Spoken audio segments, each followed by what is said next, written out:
Good day, everybody, and welcome to another edition of the Military and Foreign Affairs Network. I am your host, the voice of reason. Well, we are going to try and do another video on the ongoing Russia-Ukrainian war. Obviously, the last video I did, covering day 182 to 183, had some sort of malfunction, and the map did not display in that good old OBS tool that frustrates me to no extent sometimes. So I'm going to again redo this, try to do it very, very quickly. But I wanted to have a look at the area in question in which the Russians had launched a cruise missile strike, or an Iskander semi-ballistic missile strike on this town right here. Chaplin is the name of it, and apparently it hit a railway station. The Ukrainians are alleging that 22 Ukrainian civilians were killed. The Russians allege that they had killed a Ukrainian reserve unit in several train cars that were heading to the front. Now, again, we can't really confirm either way in terms of what happened on the ground on this strike.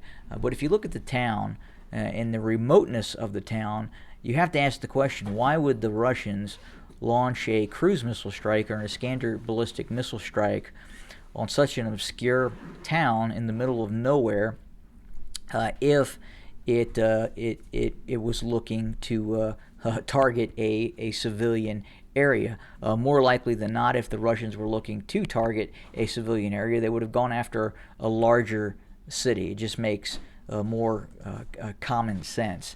But for the Russians to strike this tiny town in the middle of nowhere, and specifically locate the train yard and hit the train yard or the train station where the trains were operating out of, there has to be a reason for that strike. And again, it's just not to target the civilian population. I understand that it's very much possible that civilians were caught in the strike, and it's incredibly unfortunate. But the idea that was the Russian goal, to kill civilians in this very, very small town in the southeastern quadrant of Ukraine, just seems a little strange to me as a viewer of what's happening in the ongoing conflict. Again, if it was the Russians' intent to cause civilian panic, it would seem likely that the Russians would have hit a larger city, such as Kiev or Zaporizhia, Odessa, or something like that, as opposed to, again, a very, very small town in the middle of nowhere with one precision strike from an Iskander missile system. I hope that makes sense. But again, have been very busy over the last 24 hours. I will be heading out of town for a few days. I have a business to attend to out in California, the People's Republic.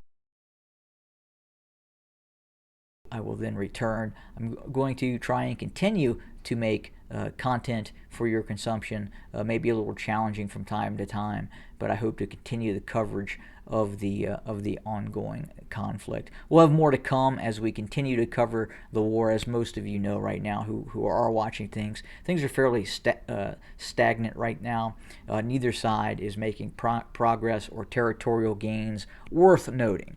Again, I would say worth noting. There is that continued, very, very methodical Russian advance that is occurring. But I would say right now, even the Russians are acknowledging that things are moving very, very slowly. The Russians say that is because of it is with intent. The Ukrainians are saying it's because they have stalled the Russians.